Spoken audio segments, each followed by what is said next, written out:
Okay, let's go. Welcome everyone to the first webinar in our fall series for the Children's Screen Time Action Network. I'm Jean Rogers, Screen Time Program Manager here at Campaign for Commercial Free Childhood. CCFC launched the network in November of 2017 to provide a place for conversation, collaboration, resources, and support for practitioners, teachers, advocates, and parents, all of you concerned about the excessive screen use in the lives of our precious children. And now, just a few housekeeping notes. If you're not familiar with Zoom webinars, there's a Q&A chat box at the bottom of your screen. Feel free to submit questions for our presenters, and we'll officially start the Q&A portion at approximately 8:20. But when Matt and Joe have kindly agreed to stay online for us for an additional 15 minutes if we need more time for discussion. So now I'm so pleased to present today's hosts. Matt Miles and Joe Clement are the award-winning teachers in Fairfax County, Virginia, and authors of this book, Screen Schooled. I found it to be jaw-dropping myself. I work with experts on children's screen time every day, and yet I was stunned by the information about how children's development can be arrested by the excessive use of screens in our schools. Matt and Joe came to education from the tech world, so they're not what you think coming into this subject for an extreme or sentimental reasons. Matt's a football coach with 11 years of classroom experience. He's taught many levels, ESOL, special ed, honors, and AP courses, 5 different subjects, including government, psychology, and world history. Joe is a social studies teacher and a coach, and 24 years in the classroom. He's taught 9 different subjects to students in 4 different grades and at 4 different schools. He's also taught English language learners, students with learning disabilities, and students in standard honors and AP levels. In addition to being teachers, Matt and Joe are parents. They're articulate, funny, intentional, purposeful. You're in for a treat. So take it away, Matt and Joe. Hi, thanks a lot for joining us, and thanks a lot, Jean. Really want to say thank you to CCFC and the Screen Time Action Network for giving us this opportunity. I think this is going to be great for everybody. I'm Joe Clement. This is Matt Miles. Nice to meet you. And we're classroom teachers, like Jean said, and we've got over 3 decades of experience between us.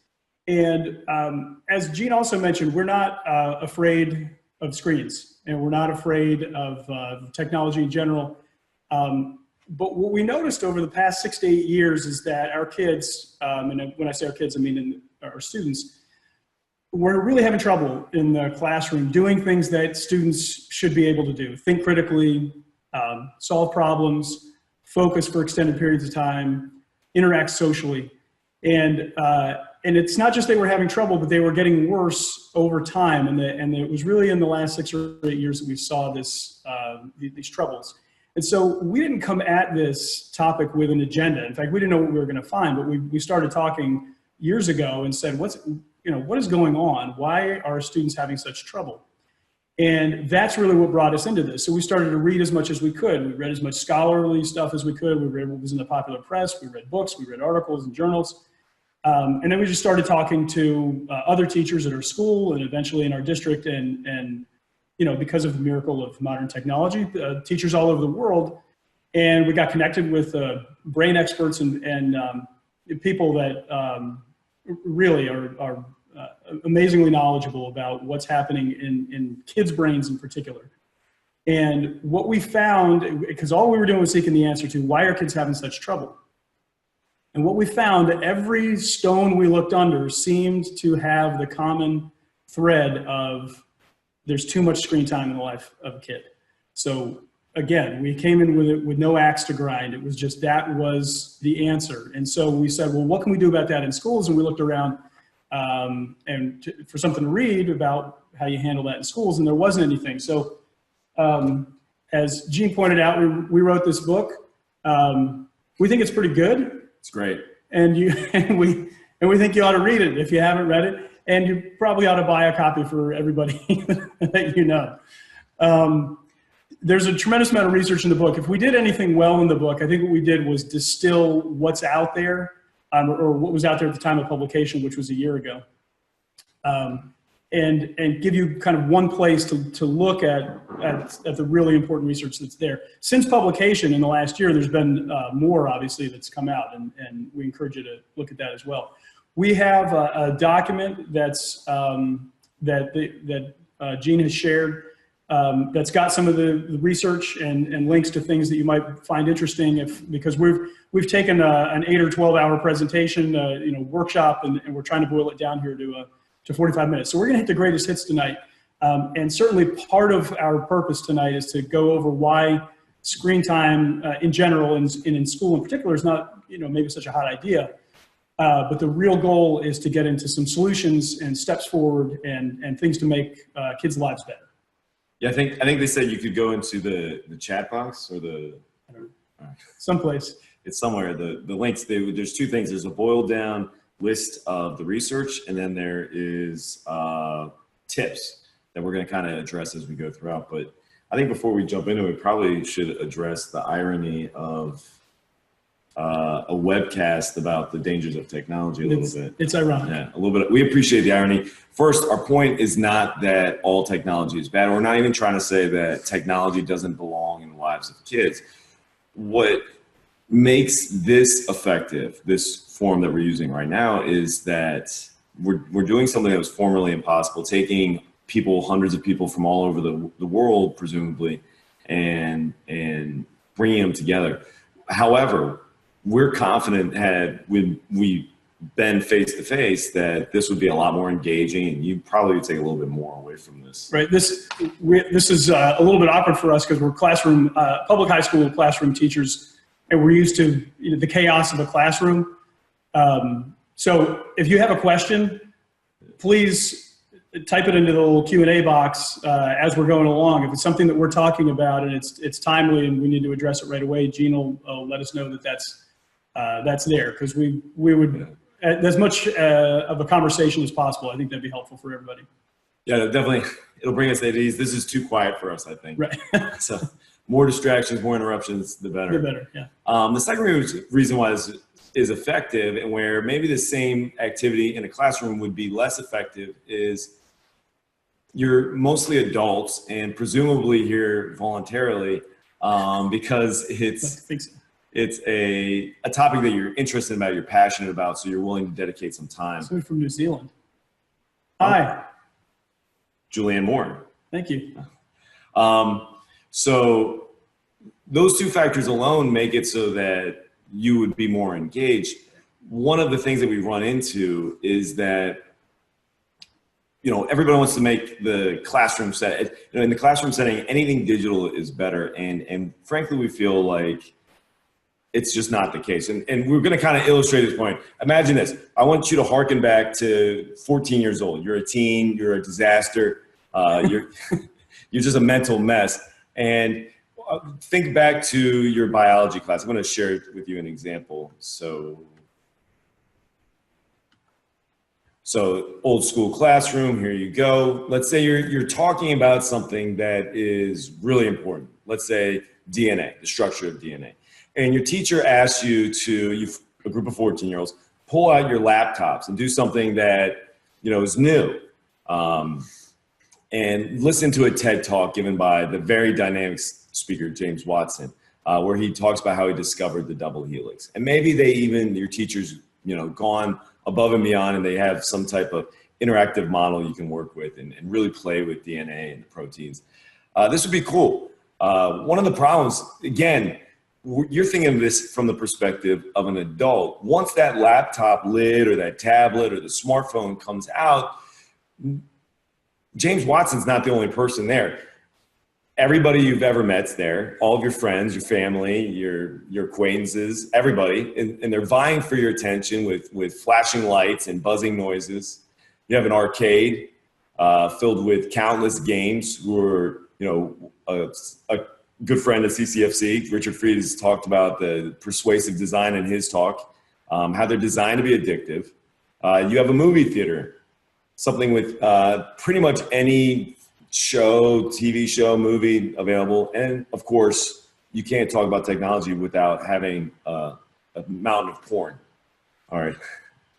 So this is the 14-year-old mind. You welcome all these other people into the classroom, and then yet we expect a teenager, adolescent to actually focus on what's important, and that is DNA. You know, it's a wonder that kids would learn anything in that kind of scenario. So again, one of the things we see time and time again are people misunderstand technology and how kids interact with it. And that's one of the things we hope to shed some light on tonight and really say, you know, how are kids using this? How is it more effective? Right.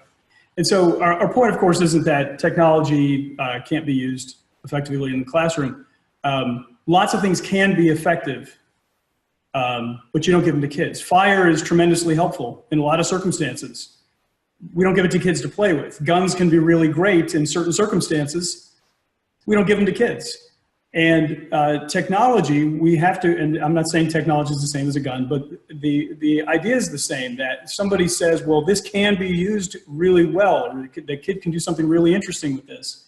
That's true, but we have to be realistic and think about what are kids actually doing. And this is not to say that, oh, it's just these rotten kids today, because it's just that kids today have these things available to them. I am quite confident when I was 14, if you had given me an unlimited entertainment machine to carry around in my pocket all day long, I would have used it in not very productive ways. No matter how productive it could be used, productively it could be used, I would have, of course, played video games and done all manner of other things that weren't the main design. So the question here is not so much can it be used, it's what are they actually doing with them? And when we introduce them into the classroom, we have to keep that at the forefront. What do kids actually do with these devices? So you get that other slide. The first thing we have to consider is that the American teen is on some sort of entertainment device for 9 hours a day. Now, this is a teenager. It's a little bit less for as you go down younger, but that's 9 hours a day. That's more time than they're sleeping, more time than they're with any other living human being. They're with their screen, actively involved in some sort of entertainment media for 9 hours a day. Yeah, and this is 2015 too, so this number's been on the rise dramatically. And hey guys, we have a question. We have your first interruption. Excellent. So we have a question from one of our participants. How would you teach that DNA class differently? What would the alternative be? So I thought I'd just jump right in on that before you keep going. Okay, well, all right. So the first thing I would do is I would remove the porn, the movies, the video games, everybody else. I may show, present, what I would do is maybe if I wanted to show the James Watson video, I would probably project it onto a screen. That way I'm in charge of the screen, not the kids. We may watch it together and discuss together collaboratively. Right. What I would do is not introduce their own personal device, which is the big idea behind one-to-one. We got into a discussion once and somebody said, well, you projecting is just a screen too. And that's true and fair enough, but not all screens are bad, right? The issue here isn't they're watching James Watson on, an electronic forum that's bad for them. The issue is the distractions that it creates. Right. You open up a wormhole of distraction and it's hard to rein the class back in. And it's unreasonable to think in the adolescent mind that they can, forget their fear of FOMA. They can forget that their primary urge is to fit in with their peers. They can forget that they have delayed sense of gratification. They can forget, all of these, their raging hormones and rein in on something as, important as DNA. I mean, what do they know? So anyway, I would take control of the screen. If I wanted to show that, I would show it on my computer. What would you do, Joe? Yeah. I mean, I'm not a biology teacher, so I don't know really a lot about teaching DNA. But good teaching is good teaching, and one of the things that I like to think about is how can I get kids talking to each other, and how can I get them interacting socially? If you've watched kids interact, it's a little disturbing, the lack of social skills, and so that's I would always be looking for a way to get kids in some sort of team, some sort of environment where they're looking each other in the eye and they're talking about whatever the content is. I think that's an important facet that in any classroom at any age level is going to be useful. Well, and I think a key we're going to hit on a lot tonight is to expect a kid to do that. Expect to give a kid a laptop or a tablet or a phone and have them realize the productive side. I think is unreasonable. It's just not. Right. Well, if you go back to the slide about how kids are actually using technology, and what we've got is not only how much entertainment media they use, it's what are they doing with it when they're using it? Because if it were 9 hours a day and it was all productive, great stuff where they were learning a ton, that would be fantastic. But you'll see that 39% of their time is spent in passive consumption. That's movies, TV shows, and porn. 26% of the time is in communication. That's social media. 25% of the time is interactive consumption. That's video games. And we have 7% of other, whatever that is. So only 3% of their time is spent in what we call content creation, where they're doing some of these cool things where they create something, a movie or whatever. And 97% of that 9 hours is really just consumption of entertainment. So the thing that we have to keep in mind in a classroom is not so much how do I get a digital device in front of my kids? It's why do I want a digital device in front of my kids? And the umbrella question that we have for tonight, it's a nice umbrella. Thank you. Thing is the digital version better than the analog version? That's first and foremost. And whether you're talking about parenting or teaching, is the digital version better than the analog version? That has to be the question. And as an example of, a buzzword right now in education is collaboration. If you taught for any length of time at all, you've heard that word probably 10,000 times in the last year. And that's great. Kids should be collaborating. But for some reason, collaborating today means Google Doc, right? That this kid and this kid are sharing a document from. And that's a bizarre way to think about collaborating in a classroom setting. Now, if I have to work on a document with a guy from Japan, Google Doc is great, right? It is way better than emailing or snail mailing this document back and forth to make changes. That would be preposterous. So Google Doc is great. It's not as good as being in person, but it's good, right? But when we're talking about a classroom, two kids sitting next to each other don't need a Google Doc. They can look each other in the eye and they can work out a problem right on their own. And kids, in most schools, we're talking about kids who live in the same neighborhood. Well, why should two kids who live in the same neighborhood, if they're working on a project outside of school, why should they need a Google Doc when they can go over to each other's house? And again, kid is sick, missed class, whatever. That's a tremendous advantage. But the idea that this thing is better because it's digital is really kind of counterintuitive if you think about it very long. Yeah, and I'll just add to that. I mean, when we walk around and you see digital classrooms all the time, and it's the new thing. It's very much in vogue. But you see kids just row after row, just kids like this, just all, and they're all collaborating. It's sad. You wonder why kids can't look you in the eye when they talk. They can't communicate. They can't express simple ideas. If you really think that digital collaboration is anywhere near or equal to face-to-face collaboration, just look at any conversation happening on social media today. Look at any type of not even political discussion. I looked at, I was watching a video about making brisket the other day, and I just, for giggles, I looked at the first comment, and it was a death threat because the guy injected it. Rather than just using a rub or something. So I mean, it's absurd to think that that's the kind of communication we have. So one thing that, Joe and I work in every class is a discussion. We'd like to bring in small discussions with 3 to 4 kids and then extrapolate that out to the large class. Kids need to talk to each other and they need to talk to adults. Right. You guys ready for another question? Sure, go ahead. Great. We have a really fabulous question about parents really being on board with your message, but how would you convince other parents that their children are not falling behind in the greater world if they're not using devices on a regular basis in their classroom? And a related question is about digital citizenship. Don't they need to be learning how to make good choices with these devices? So if you could address those, that'd be great. Classic question. Sure. Yeah, great questions. The first one, in terms of the kids not falling behind, there's a couple ways to answer that. First, if you look at where Bill Gates and Steve Jobs and the limits that they set on their kids, and the fact that they didn't get them devices, digital devices, and the fact that Waldorf schools, which is a private school movement around the country, I think they originated in Silicon Valley, but they're very popular there, at least. Yeah, tech executives send their kids to these schools where they don't use any technology at all. So the idea that kids are falling behind if they're not exposed to technology is, to me, that's really, I don't know. Is it called a straw man? Is that what that argument is? Yeah, a straw man. Straw man. Yeah, I don't. On what are they falling behind? That they can't tweet?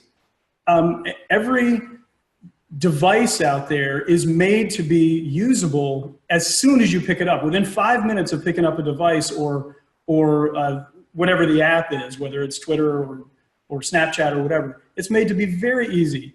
And there are very few jobs where they say, well, do you know how to tweet? Every kid thinks it's going to be the company's social media. Right. Can you send a snap? Can you do that? They don't. That's not a skill where you need to worry about your kids falling behind. And in terms of as a parent, it's really hard because you don't want, my kids are 19, 15, and 4. And so you don't want, I know this pressure, you don't want your kid to be the only kid, the pariah, the only kid in the neighborhood or the school without a smartphone, right? So you cave and you get them one. The longer you can wait, I would say the better. And the more, and the thing that parents, myself included, that we give up a lot of times is that we have strength in numbers and there's strength in unity. And so if you know somebody else in the neighborhood who feels like you do, you probably, if you know one other person, there's probably 10 other people who feel very similarly. And so that can help then you know that there are going to be 10 kids that are going to have to wait a little longer to get a smartphone, or if there are 10 kids who have an hour of entertainment screen time per day, and they're going to have to go out and hang out outside or play outside if they're younger, or just get together and do things socially at somebody's house. Those are things that parents can get together and say, we're going to do this for our kids. It's much easier to do it if you feel like you have allies. Well, and the other thing I bring up too is right now in our county, we've invested billions of dollars getting kids laptops and iPads. And it's on, and the whole idea is based on, well, we want to prepare them for the real world. Well, my question is, what technology are you going to teach them at kindergarten that you expect is still going to be around and prevalent 20 years from now when they finally enter the workplace? You think that tablets are still, first of all, nobody uses tablets in the workplace. And the other idea, the whole idea of bringing it is, well, kids are using this all the time, so let's teach them about it. If they're using it all the time, why do you need to teach it? Why do you need old people who don't use it all the time to teach them about it? Right. And then I would also say, I lost my train of thought. Well, there was a second question, Gene. I don't want to ignore that. Do you remember what the question was? No. I'm sorry. There was another question. Here she is. Oh, hi. Sorry. So the other question was about how they're expected to keep up in a digital world. How they're expected to? I feel like we hit that. Wasn't there another one? I think you did. No, I think you hit both questions in one for now. We've got a lot of other questions, but I'm going to let you guys continue presenting for a little while, and then we'll jump back in either at the Q&A time or again before. Okay. So the second thing that we would do is, I lost this. Hold on. All right. Sorry. The second thing we would, when we consider using technology, we consider the question of what is the primary purpose of this technology? How is it being used regularly? So we got, what is the purpose of the tool? For example, when you're talking about a tablet or a smartphone, you're talking about something that Joe alluded to earlier that is being used 9-hour days for entertainment. That when they get home from, pretty much that's most of the time they're home. I don't know. Right, 9 hours. So from the time they get home to the time they go to bed, you're talking about a device that gives them their social stimulation, allows them to connect to their peers, their girlfriend, their boyfriend, whatever. It's powerfully entertaining as far as the gaming, and it's something that provides them all of their TV. So they do this all day long, and then we bring the tablets and the phones in the school. Is it reasonable to expect them to use that as now the more productive side of it? Right. Frankly, it's not. Now things like laptops, which are more designed for productive work, you can probably work with more than, let's say, a tablet. A tablet is just not functional. Yeah, and our kids have, you know, if you're a teacher, ask your students about it. They're shockingly honest. We had a student tell us that if you see me on my phone in school, there's a 0% chance that I'm doing work. If you see me on my laptop, there's about a 50% chance that I'm doing work. Yeah, so it skyrockets up to 50% chance that he's doing work. But he points out, and all the kids, you know, agree, is you can't type on it. It's hard to read. It's hard to do anything. It's really designed for the apps, and it's a wonderful piece of technology. It's functional, and there's all different types of things you can do. Not very many of those things are conducive for focus and for learning and things of that nature. So just some of our points that we kind of want to do, the recommendations. Yeah, let's get just some takeaways here. You know, we suggest to severely limit students, especially to access to smartphones, tablets, while in class. I have a little phone wall. I make my kids put their phone in there. I hadn't done it previously. And one of the questions earlier, you know, citizenship. That was the question. Yeah, there it was. How do you teach kids to be more effective? Well, one of the things we run into is with smartphones and tablets, there's a time and place for it. In school, at church, talking to somebody, that's not a good time for it. So, citizenship may be, don't use your phone during class. Don't use your phone when somebody's talking to you. Don't use your phone when you're at work. Right. So that's kind of something that even adults struggle. You know, one of the things I've started doing is I put my phone right there in the phone wall with the kids, because I too am susceptible to it.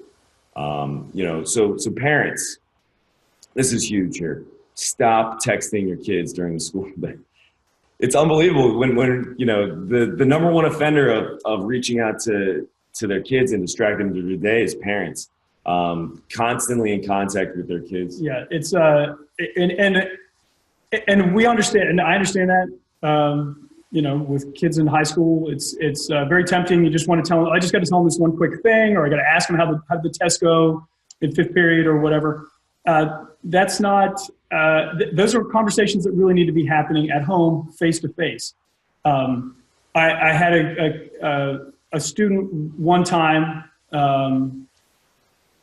Well, yeah, I guess I can tell the story. I had a student one time, sometime in the last few years, who got a text in the middle of class that his mom had collapsed, and she ended up being fine, thankfully. But that was not a text to get during the middle of the day. Emergencies can be handled like they were when any of us were in school. They call the school. They say, "Hey, can you get my kid out of class?" And the kid is taken off stage and brought to the sub-school or into the office somewhere to deal with whatever the family emergency might be. Of course, there are emergencies, but the day-to-day constant contact it's got to stop. Yeah, and it really boils down to allow them to develop, allow them to handle issues on their own, allow them to develop some resiliency. Right.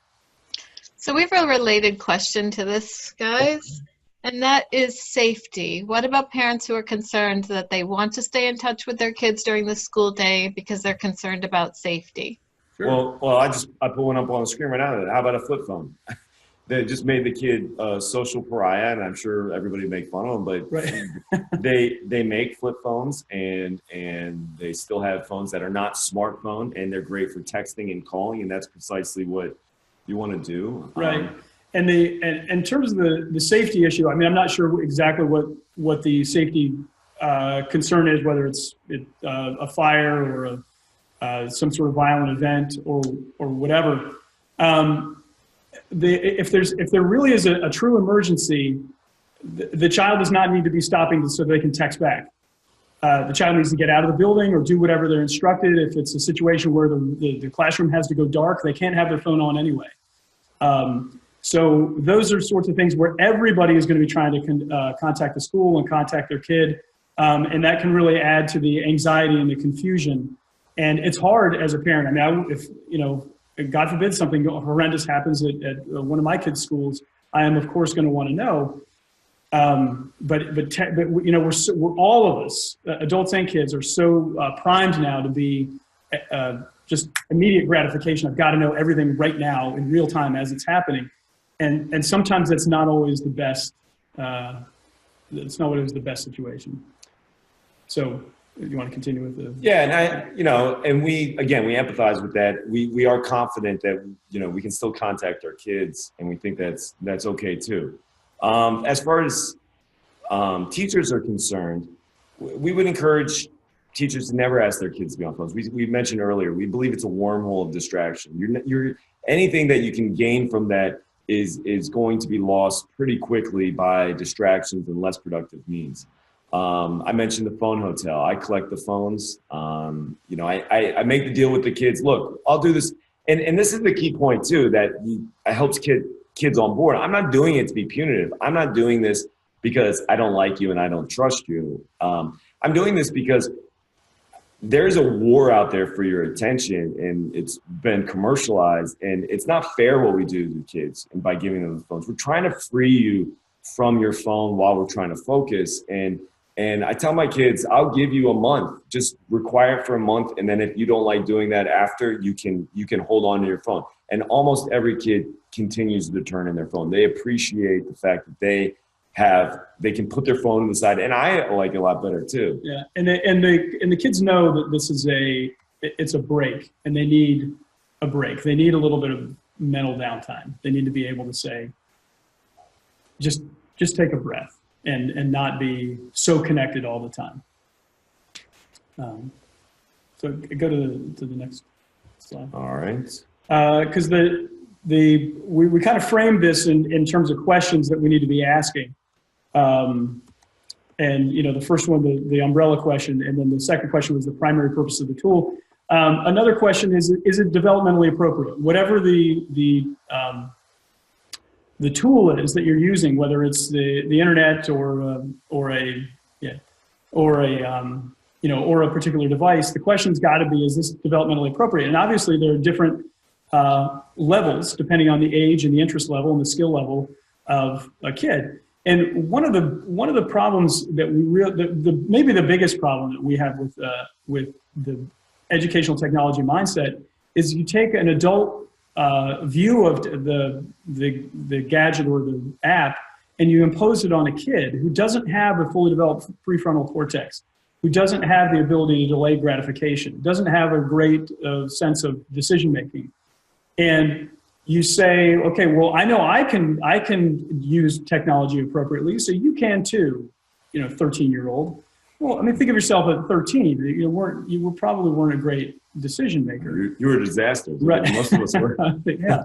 So you can't simply say, well, this works for adults. And I would challenge you, no matter what you do for a living, I would challenge you to think of the last meeting you were in as an adult, where adults had their phones and or laptops open.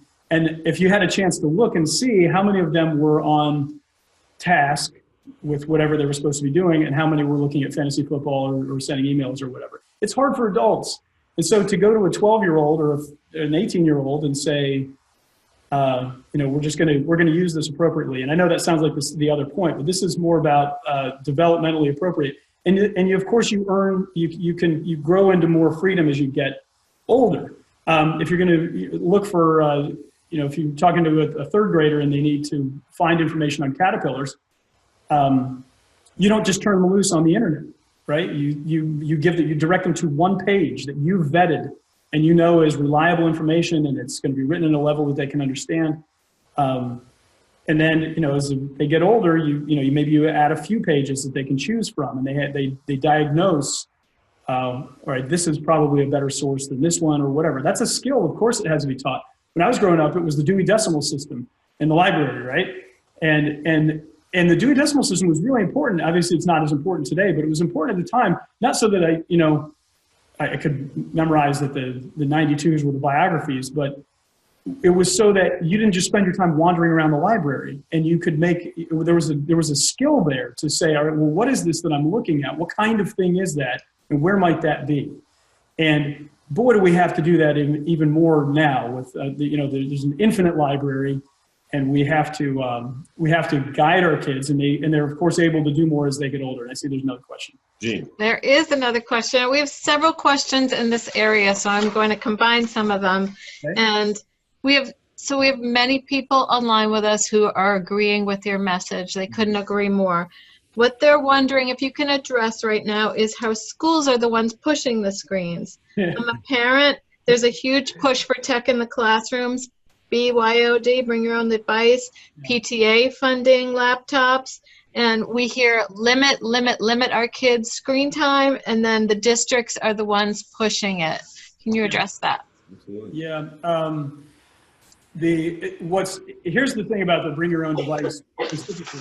We have now in our school, we've moved to a one-to-one situation where every kid gets a laptop that they take home. The school buys the laptop for the kids. Right. And that replaced the BYOD, the bring your own device policy. And one of the selling points of one-to-one was, well, this will take care of the cell phone problem, right? Because cell phones are such a distraction. Well, boy, there's a lot wrong with that, because if the cell phones were a problem, then why were we telling kids to bring them in the first place? And second of all, I can tell you that it does not replace the cell phone problem, because kids, and again, this isn't because kids are evil or bad, it's just kids are kids. And, and if you watch a teenager who's doing homework, they've got a phone, and they've got their laptop, and on their laptop, they've got a video game and a movie they're watching and this boring thing they're supposed to be doing for history class, and they've got a million different things going. And so, yeah, you're right. It's a huge issue. What do you do when the school is the one pushing the devices? And the primary thing that I've learned in 24 years of teaching is that the group that gets listened to most is parents, and noisy parents. More so than teachers, more so than students, it's parents. And of course, if it's one parent, then they can just dismiss that one parent as a nut. But if it's a bunch of parents that get together and they decide this is an issue and we will not be ignored, that is extremely powerful. And so what you can do is go to start going to school board meetings, start meeting with your individual principals, PTAs. I know a lot of PTAs have at various schools it's called different things, but TENS for technology is a common theme where, give $10 and we'll put this in a fund that's specifically earmarked for technology. Work within your PTA to inform people and let people know, because look, here's the thing that gets missed a lot of times in any sort of discussion. We're all on the same team. Whether you're a huge educational technology advocate or very much against it, everybody wants the best for their kids. Everybody wants happy, healthy kids. And the difference with this issue is that we do a lot of yelling at each other and about, we're right and they're right and whatever. We all want the same thing. So people need to be educated, just like with anything else. I mean, there's a million issues in the past where people had to be educated, and then we realized, oh, this is the better answer over here. So it's not because they want to hurt kids. Nobody that I met in this process has wanted to. They want to help kids, and so we have to. If you're kind of got your eyes open on this issue, you've got to spread the word and let people know. Yeah, I would add to that. A lot of people have very strong opinions about it, and a lot of people have very strong opinions against it. But most people are somewhere in the middle, and they just don't know, so they kind of go along with it. I think like it needs to be, and this is kind of cliche, it needs to be more of a movement. We need to get out there. Why? If the question is why are schools doing it, I have no idea. It's a very expensive process. Buying every single kid a device is very expensive, and there's actually not a lot of research out there that it's even effective at all. The only research that we've seen, it says that it increases student engagement, which, how do you measure that? But yeah, I don't know. So, but going back to developmentally appropriate, that was a good question. Whoops. Oh, do you want to touch on some of the recommendations? Yeah.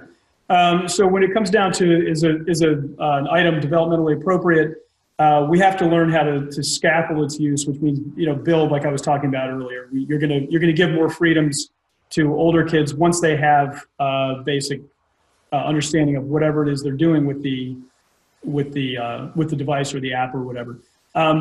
Another key point here is that we've got to be the adults. There has to be adult oversight. There has to be an adult, say, in the life of the kid, saying this is a limit that we're going to set.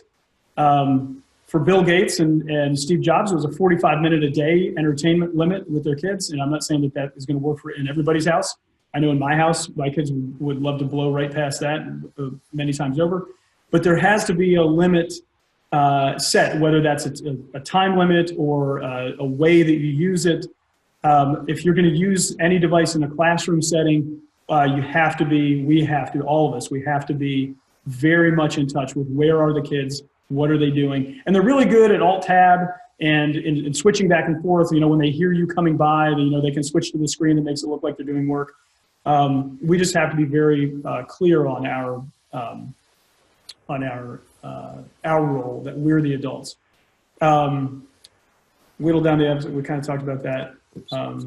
And then we, of course, want to differentiate instruction based on your kids' needs. Not everybody, of course, this is the same with any good lesson. Not everybody needs the same message. Not everybody needs the same technology. Not everybody needs the same device. So it's got to be tailored to whatever your kids specifically need. A great use of technology that I just from my own life, when I was in college, I went to college here in Virginia, and I took an astronomy class, and it had in it at the front of the book there was a star map, the paper star map, right? And the textbook was printed in Iowa, so the star map was over Iowa.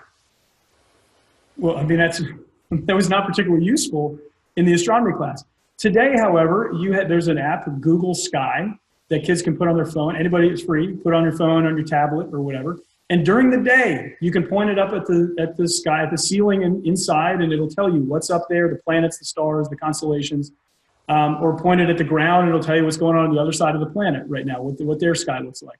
That's a great use of technology where you're doing something you couldn't possibly do with a paper star map. Now, it depends on, of course, what the skill is you're trying to teach. But when it comes to a star map, it's a great use. So a kid in college who needs to know what's in the sky at any time, that would be a perfect use for technology. And the more like that our uses can be in classrooms and in homes, the better off kids are going to be. Our next point is we really want to question. We see teachers spending a lot of time. For example, let me the introduction story. We were at an in-service the other day, and a teacher was talking about campaign finance and how she gets her kids to learn campaign finance for government. So she has her kids make a movie, like an ad. And what she said in the class was, I wasn't happy with the quality of ads I was getting from my students, so I had to spend 3 class periods teaching kids how to use Movie Maker. She's like, don't worry, it's time well spent. I do the same exact lesson. I've done it for years, but I can't take 3 class periods out of my already tight curriculum and replace it with Movie Maker. Like, I'm a government teacher. I'm teaching kids about government. What lessons am I going to remove checks and balances? Congress? I mean, that's a significant amount of time. So the question is, what are you trying to teach your kid? Is the class a technology class? Because if it is, by all means, teach programming and all this other stuff. But so many teachers there are adding technology for technology's sake.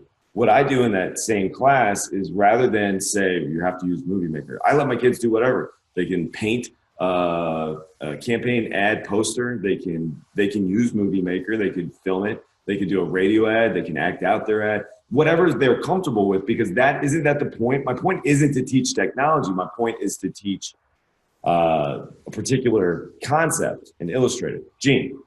Great. In a related question, 2 related questions, what are your views on the gamification of the classroom? And what about the argument that district leadership uses that if the content's fully engaging, that the kids won't be distracted, which means education will be more entertainment and unfairly puts the blame on teachers. I want my kids to learn and be able to pay attention to educational content without a screen. Right. Yeah, we do too, of course. We want the kids to be able to learn without a screen. The issue of gamification, there's a lot of research actually out there. I don't think anything's in the document that we provided, but because a lot of it's pretty new, that when you gamify learning, you're not, you don't just get gains because kids are engaged. A phone is very engaging. Yes, that is true. And I think one thing that administrators, for example, like to see is fewer kids referred for disciplinary infractions. And if a kid has a phone or a laptop or whatever, they will probably be quieter. And these devices have been referred to as mental pacifiers. And so, yeah, the kids are quieter. It's easier at home. Look, I mean, between us, we have 5 kids. It's easy. If you throw a tablet to your kid because you want 15 minutes to do the laundry, that's a quiet 15 minutes, right? And the same is true in the classroom. That's not a reason to use a device just because it'll keep a kid quiet. Learning is messy, it's loud, it's unpredictable, and because kids are enmeshed in staring at a screen does not make it work. The only study that I've seen that shows learning gains from gamification was with economically disadvantaged youth who were in, I think, kindergarten or first grade, and they were showing learning gains from learning literacy game software, and they were using it for 12 minutes a day. And so that to me sounds like that was targeted specific use for a specific population in meeting a specific need. That sounds like a great use of technology to me. But just because something is a game, oh, I'm going to teach you how to be an engineer by using Minecraft. Kids just like playing Minecraft. Yeah, and to tag on that, learning happens best when it's difficult and you challenge to it. The gamified learning is a misconception. If you just expose the material, you learn it better. A lot of gamified learning does more to addict kids to games than actually to learn. There's so much, the real world is so much richer than the digital world. I mean, the one study, and I can't cite it off the top of my head, but the one study that I read about it, they compared kids who did a vocabulary building game versus kids whose parents just read to them for 40 minutes. And the gains, yes, there were gains in the gamified vocabulary, but the parent reading them was exponentially higher. And that's our point, is there's oftentimes with education, less is more. Allow kids to use their own imagination rather than live in these, fictitious worlds created by somebody else's imagination. Right. And that kind of gets us to the points. Just switch over here with our next point. So we're saying again, what is the goal of the lesson or activity that you're creating? This is mostly for teachers, but does the lesson actually need the technology? Sometimes it might. But is that the focus of the lesson, or is it ancillary? Is it helping increase education? If you're going to spend a day or 3 days in this case teaching a particular technology, what are you expecting them to learn versus what are you cutting out of the class? And are you okay with cutting that out?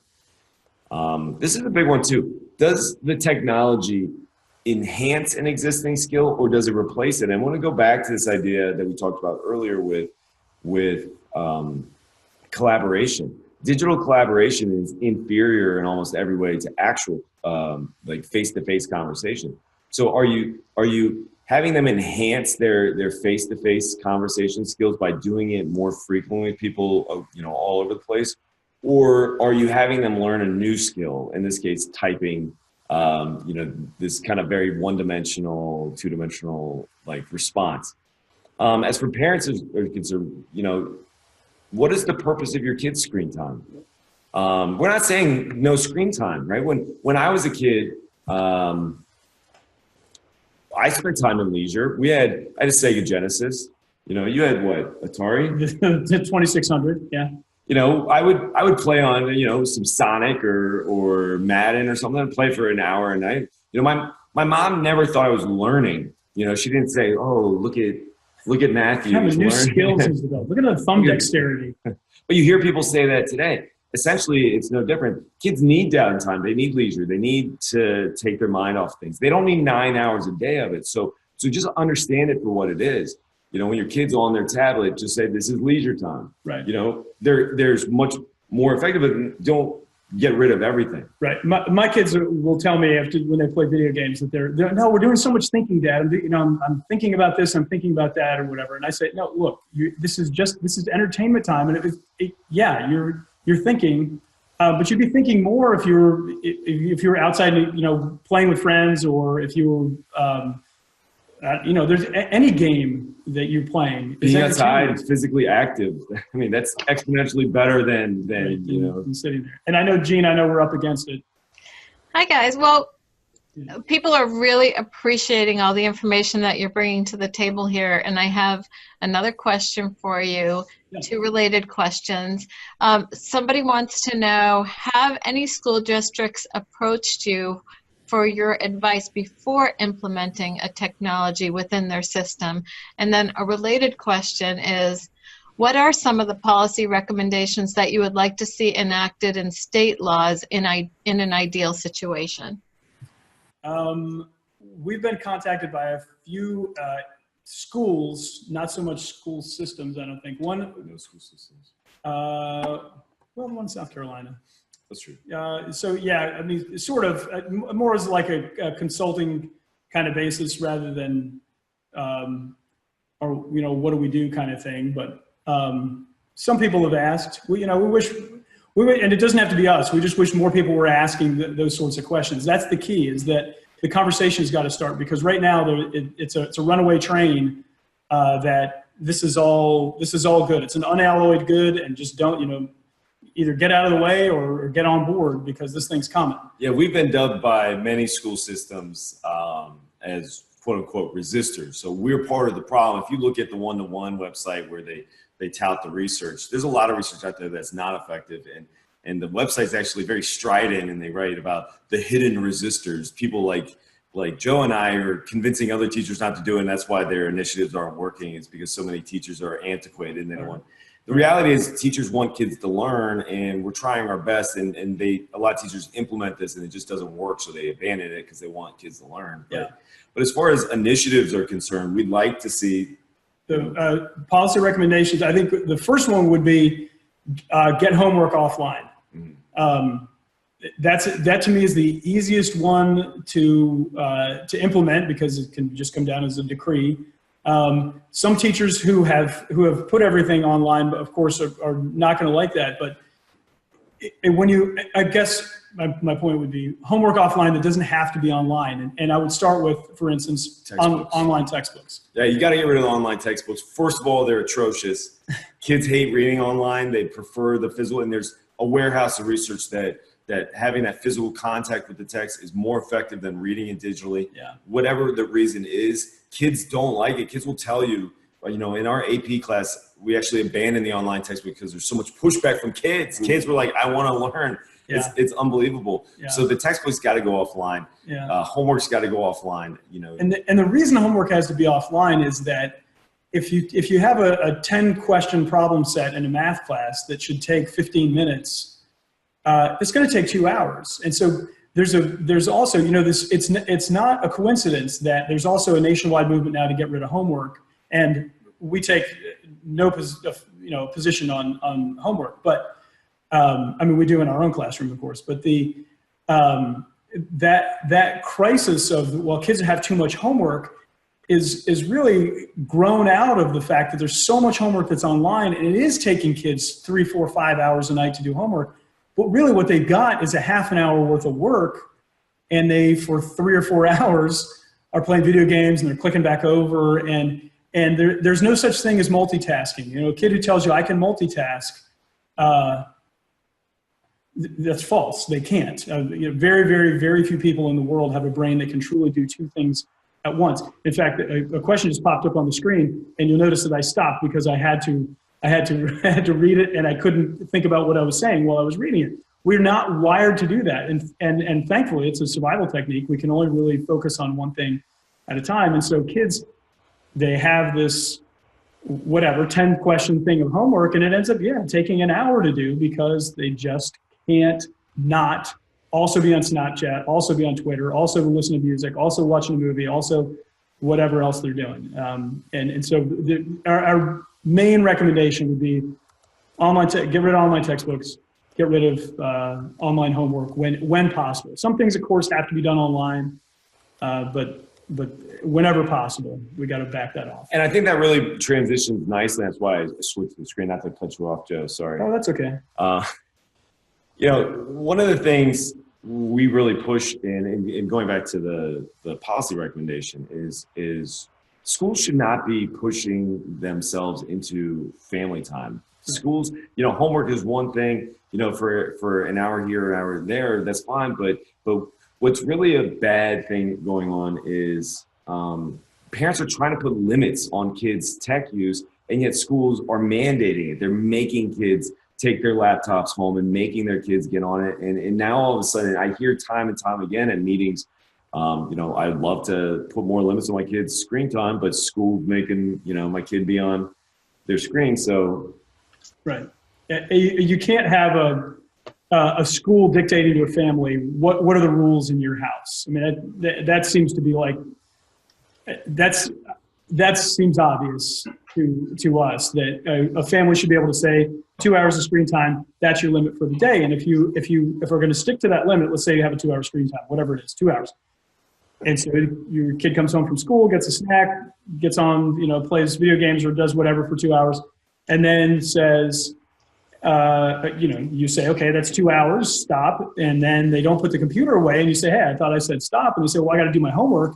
And then they're online for another 4 hours. That's not the way a home and school relationship need to be. We're setting each other up for conflict. We're setting each other up to be on opposite sides of an issue, when in fact, like we said a minute ago, we all want the same thing.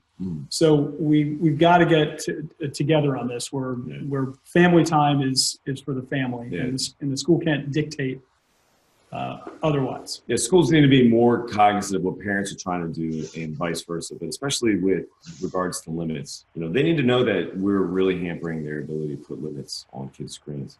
Do you guys have a few finishing ideas that you'd like to put out there first, or would you like me to jump into the questions? Right into the questions. Yeah. Great. Yeah, questions.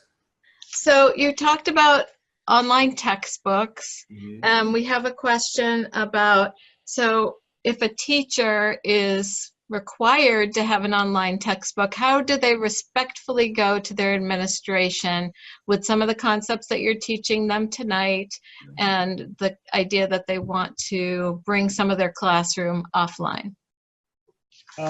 My first suggestion would be that, I guess the first thing that I would say to that is that change is going to come, and it's going to take time. So it probably, if the school, here we are in September, the school year has started, you've got an online textbook, probably the change is depending on how receptive a principal or a superintendent is, the change is probably not going to happen this year. So you can say for next year. When you go and have that conversation, though, you got to go heavy with information. And so I would have, and again, our book, I think, has some good stuff in it, but specifically, you're going to want, if you're going to talk about online textbooks versus paper textbooks, you're going to want the studies. And again, Matt referenced there are dozens of them out there that show learning gains are much higher from paper textbooks. That's the first thing. The second thing is when you go, you have to have some real world, I don't know, if you collect data, that's great, but something real world where you can say, I talked to my kids about it, and this is the percentage of them that would rather have it. And these are the kinds of things that I've noticed that are a change, especially if you've been teaching for a while. You can say that this is the kinds of things that I used to do and the kinds of things my kids used to know, or whatever. If you can specifically quantify and qualify some of the differences and the reasons that you've got this opinion, because what you don't want, and Matt and I think in the beginning didn't make clear enough that we had no particular axe to grind. It was just really, how can we help kids? And if you make your argument in that context, this is something that's going to be good for kids. This isn't, I'm a dinosaur and I don't want to use an online textbook. This is going to be good for kids. And that's very difficult to say no to.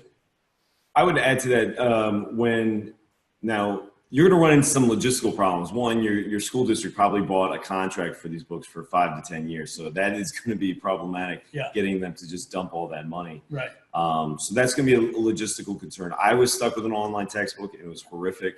I pretty much had to move to just optional. My homework all from the book was essentially guided reading questions at the end, and they were due any time before the end of the unit.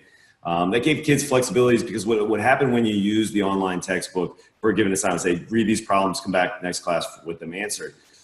Every kid's internet went down or the book was offline. And a lot of times it was true. The book was always going offline. So give kids like 2 or 3 weeks to do it. Things like that, otherwise I'm doing supplemental readings. I'm printing off an article I'm giving to kids that I'm taking offline myself, because I can't count on a school district to take care of it for me, because they have a lot invested in it. The biggest pushback that we got our book offline was from the kids pushback. We happen to be in a pilot program, so their feedback was the school was more receptive to it than probably normal. But the kids absolutely abhorred it, and it was hard for the administrators to listen to kids beg for a better textbook and for them to say no, and not give it to them. Yeah. And those are the kinds of stories you want to go in with. If you have something like that, like I can't assign reading out of the textbook because it goes down so often. Those are the things that, if you're an administrator and you're not in a classroom every day, those are the things you're not going to know. It's not that they're willfully, ignorant. It's just that you can't possibly know. So you have to have all any of those anecdotes that you can have that show that we're making it difficult for kids to learn. Those are the kinds of things you're going to want to bring forward. Gene. Great. And I just want to mention, before I ask you the next series of questions, to let everybody who's online with us still know that there's a working group at screentimenetwork.org as well that you can join, called Screen Schooled. And these are all different challenges. And as Matt and Joe have said, it's going to take time for change to happen. It's taken time for this kind of change to get here and for us to be able to address it. There are different paths that we're going to be taking to the solutions. And we're here as the Children's Screen Time Action Network to collaborate and work together. So take a look at screentimenetwork.org at the working group and send an email to info@screentimenetwork.org if you'd like to join us. The next question I have for you guys is that people are concerned that they're up against big money with Microsoft and Google pushing to be the saviors of the schools. And the one question we have is, do they have a selfish agenda in pushing these devices and these curriculums in the schools? And what recommendations would you give teachers who feel that the district is pushing technology because they are being marketed to by these big companies? Yeah. Yes. There's a selfish agenda, of course. Without a doubt, they're trying to they don't become the most profitable companies in the world by giving away free stuff. Right. Yeah. This is Rupert Murdoch several years ago said that educational technology is a $500 billion industry. If anything, he was underestimating. It's I think by most counts, over the next several years, you're looking at trillions of dollars being spent. Certainly worldwide on educational technology, and you have to kind of pity an educational decision maker, because your background is in helping kids and being an educator, right? And then you're a decision maker, and so you're told you got to fix the schools.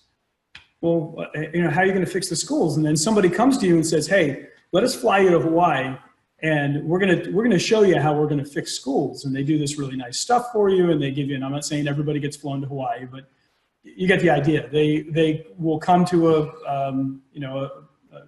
a county or a school district and put on a very nice presentation and a very nice lunch and make everything that they've got sound and look great. The thing you got to remember is most of the time those aren't teachers that are talking to you. They're certainly not current teachers. They might be people who left the profession. But these are people who are skilled at marketing and making their product look and sound amazing. And so, yeah, there's a tremendous amount of money behind it. The chapter 9 in our book is called the Education Industrial Complex. we did not come up with that word. There's a book called The Education Industrial Complex, written by Anthony Picciano. It's an excellent book, and it chronicles this very idea that you're talking about, that between the Department of Education and school districts are marketed to all the time, and yeah, it can feel like it's a David and Goliath kind of thing. Mm-hmm. The bottom line, though, is if enough, and we've seen this with a variety of issues in our own district. We were just talking the other day about at school. We start school later, high school later. We used to start at 7:20. Now we start about an hour later because there was a group of parents, actually pretty small group of parents who just decided that kids didn't get enough sleep.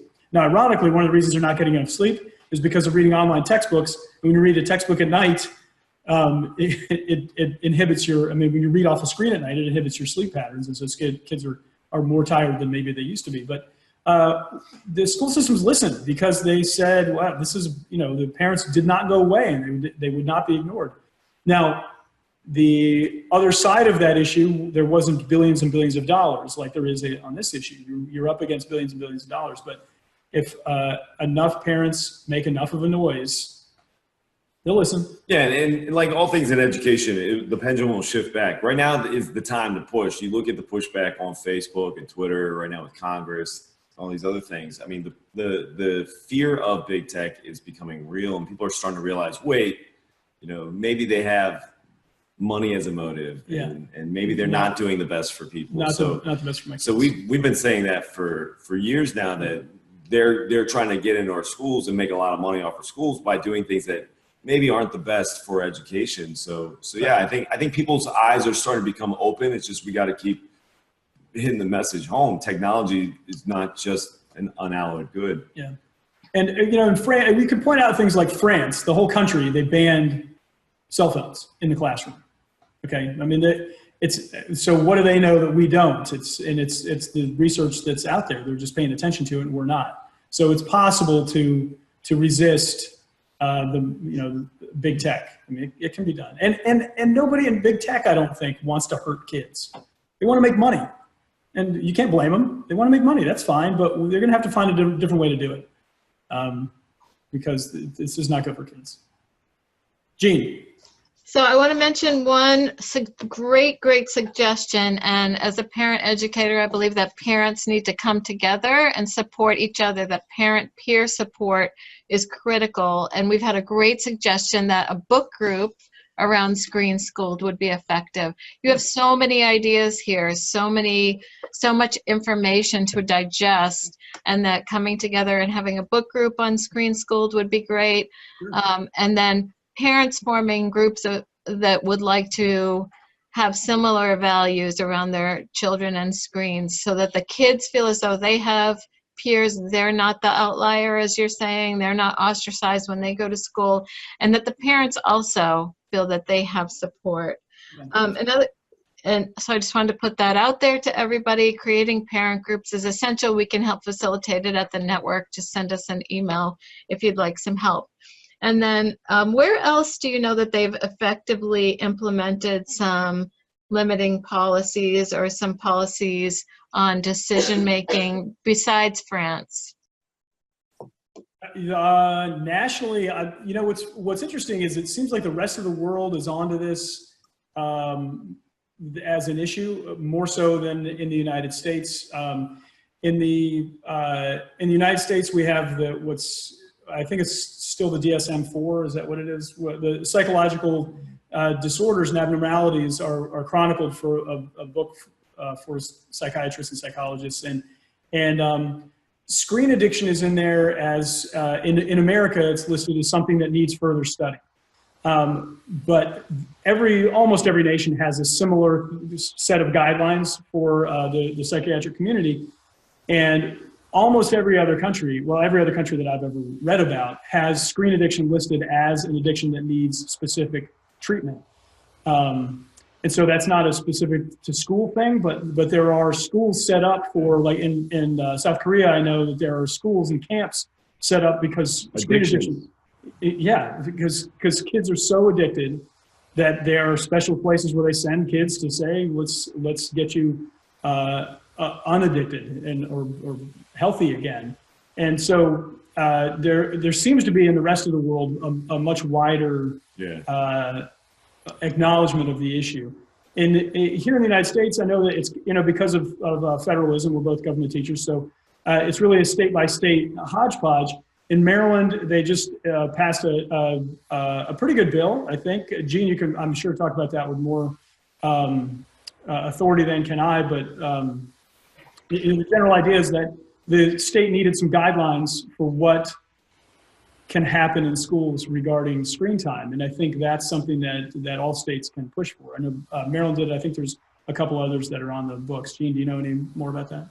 Yes, so the great thing about the Maryland bill is that it addresses the medical situation with kids and screens. And so we've had a few questions regarding that.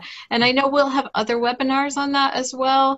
So that's not really the focus of tonight, but I'd like to see if you guys would like to comment on anything. We've had questions about eye health, health in general, but could you talk specifically about learning difficulties that may result from excessive screen use in schools? Well, the one thing, and again, there's still research that needs to be done, but the one thing is that Joe referenced earlier is that focus is indivisible for almost everybody, meaning that you can't multitask. Everybody has a finite amount of focus, and what people who are multitasking really do is what they call multi-switching. They're switching their focus from one stimulus to another.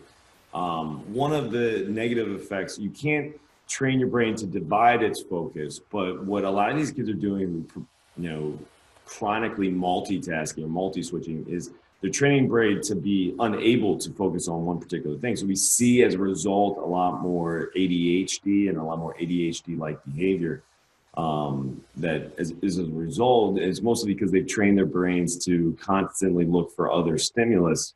So as far as a learning difficulty, I would say that's one. It's a huge one, and the learning difficulty really comes from the fact that if I'm in class and I'm paying attention right now, and then I get a text and I look at my phone, I've lost whatever was going on in the classroom. Okay, so even and this is the part the kids that a lot of us don't understand, is that 3 seconds or 5 seconds or 10 seconds or however long it was for me to read the text, or 30 seconds if I'm responding, that's 10 or 30 seconds that I missed of something that might have been critical. And so now a test comes and I've missed a direction, or I've missed an instruction, I've missed a piece of the content or whatever. And I know I don't have the skill or the content because I missed it. And that's obviously reversible, but until we get the devices out of kids' hands, that's going to continue. One thing you can tell kids, if you're a parent, in terms of you don't want your kid to bring a phone to school, is you can say, you know what, I trust you, Johnny, with your phone, but here's the thing, I'm trying to protect other kids, because the other thing that we know is that even if if Matt and I are in class and Matt doesn't have a phone, but I do, he's going to be just as distracted as I am. Yeah, the research shows that. I can tell you, it absolutely is. You'll see 5 kids all with each other's heads in their lap. What are you doing? Right. What's in his lap? And they did a study on this. I think it was at Stanford, where they had students take a quiz on a professor who's lecturing about something. And they divided the class into thirds. The front few rows had no laptop.